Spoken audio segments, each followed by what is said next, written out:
Olá, alunos do sétimo ano, tudo bem com vocês? Eu sou o professor Pedro e hoje teremos mais uma aula de história. Vamos lá? Bom, na aula passada vimos um pouco sobre o período conhecido como Baixa Idade Média.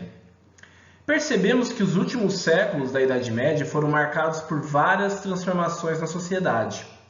Para acompanhar a aula de hoje, então, eu peço que abram a apostila 2, tá? O caderno 2, na página 146. Vamos dar continuidade ao módulo 6. Bom, pessoal, vocês então aprenderam, que no final do século X e no início do século XI, a Europa feudal passou por um momento de relativa paz. O número de invasões diminuiu em relação ao que o território tinha vivido até então, e as relações sociais e políticas se tornaram mais definidas. Esse clima contribuiu favoravelmente para o desenvolvimento e aperfeiçoamento tecnológico em várias áreas, com destaque para instrumentos agrícolas, o que ajudou, obviamente, a aumentar a produção de alimentos. Agora vamos conhecer alguns instrumentos e técnicas de cultivo que passaram a ser difundidos nesse período. Por exemplo, vejam na imagem 1 e 3, o sistema de rotação trienal de cultura. Se vocês abrirem na página que eu indiquei, vocês estão vendo essas imagens, certo? Essa rotação trienal se espalhou a partir do século X e consistia em variar os produtos cultivados para evitar o esgotamento do solo. Isso favoreceu a fertilidade do solo e a produtividade agrícola, que chegou a aumentar em torno de 50%. Também temos aqui, na imagem 1 e 3, a charrua, ok? Na imagem 1 e 3, ela passou a ser a ferramenta, utilizada para substituir aos poucos o arado, que era feito de madeira. A charrua era feita de ferro, era mais pesada e muito mais eficiente na remoção da terra. Esse procedimento melhorava o arejamento da terra, tornando ela muito mais fértil. Até o ano 1000, o cavalo era atrelado da mesma forma que o boi, com equipamentos ao redor do pescoço. Esse sistema, devido à anatomia do cavalo, podia sufocá-lo quando tinha de puxar objetos muito pesados. Com o desenvolvimento da atrelagem peitoral, que vocês podem ver aqui na imagem 2, foi possível empregar ainda mais força ao trabalho dos cavalos, aumentando o desempenho no campo.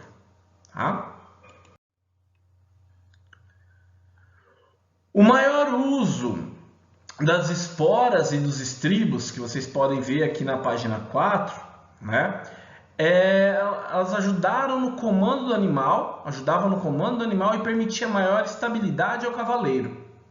Mas foi com a ferradura, que vocês podem ver aqui na imagem 5, no século XI, que o uso do cavalo tornou-se ainda mais aproveitável.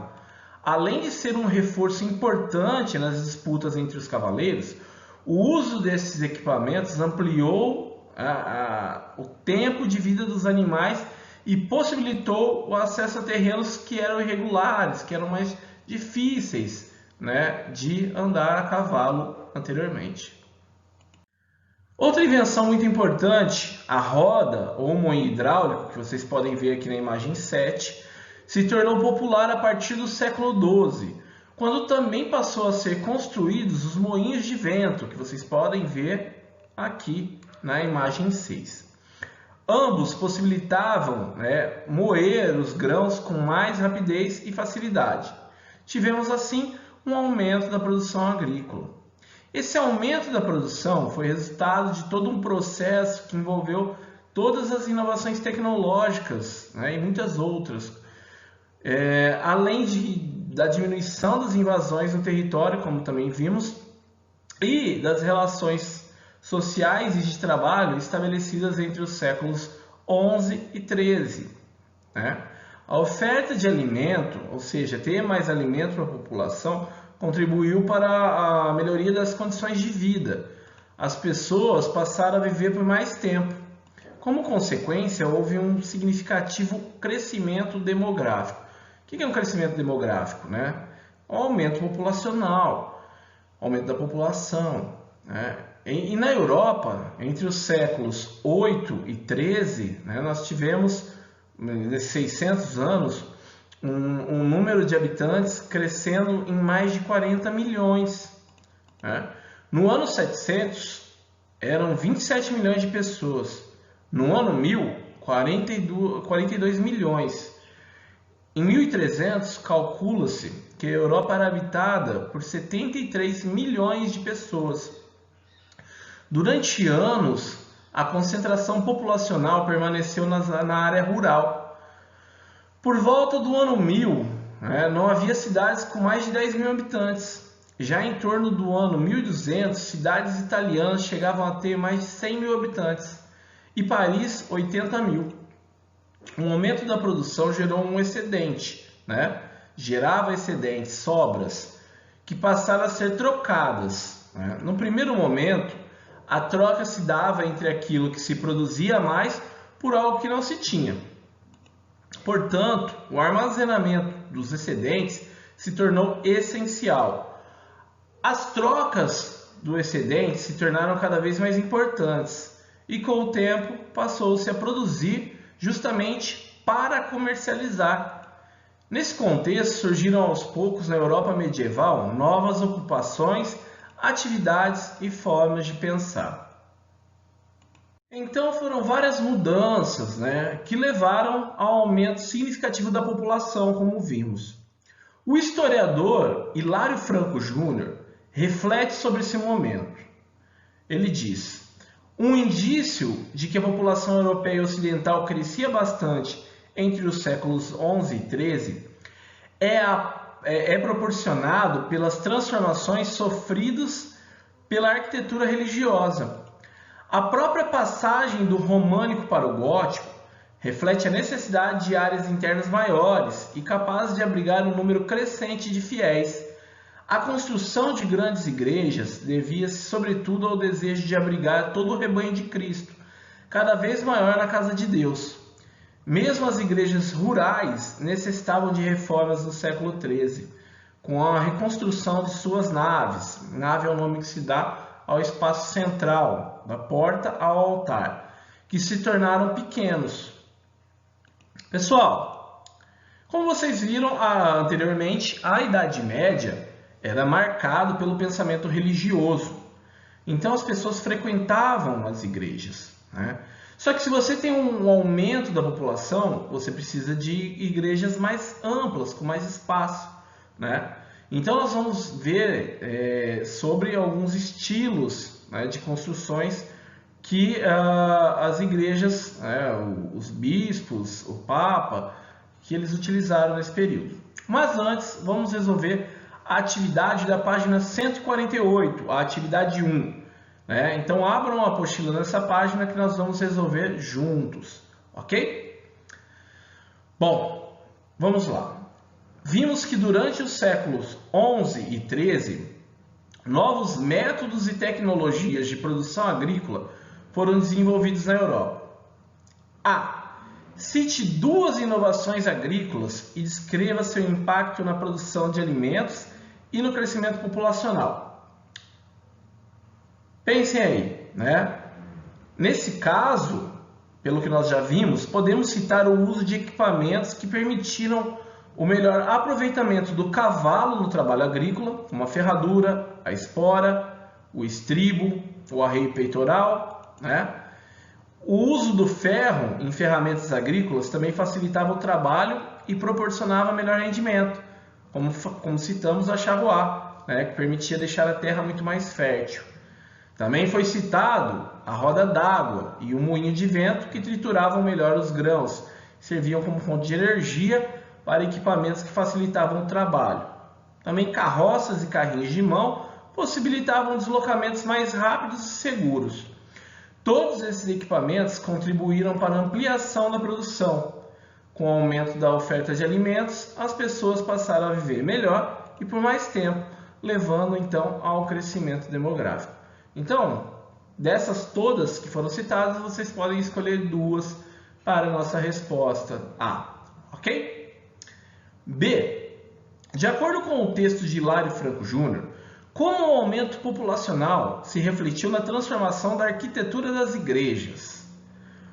Bom, as igrejas tiveram de ser ampliadas para acomodar os fiéis e essa demanda influenciou novas tendências, mudanças arquitetônicas na arquitetura.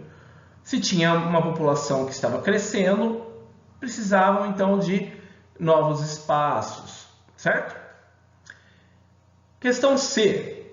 Das inovações tecnológicas desenvolvidas no período, quais teriam sido utilizadas na reforma e construção das igrejas?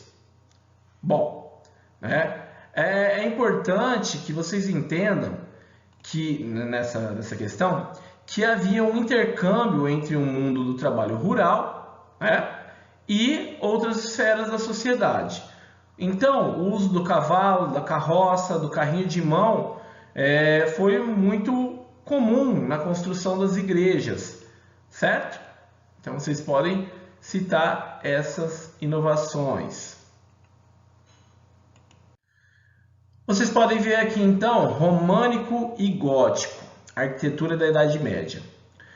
Dois estilos arquitetônicos marcaram a Idade Média, o românico e o gótico.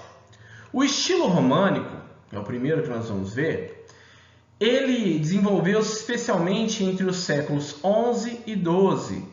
Era muito relacionado ao universo dos mosteiros, ok?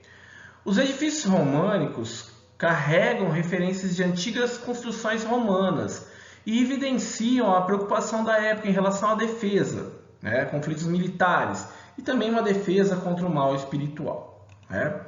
São construções de pedra com paredes maciças e grossas que sustentam, suportam as chamadas abóbodas. Para que vocês saibam, então, uma abóboda é uma construção arqueada, em formato de arco, feita de concreto, pedras, tijolo, que são destinadas a cobrir o espaço apoiando-se sobre paredes, pilares ou colunas.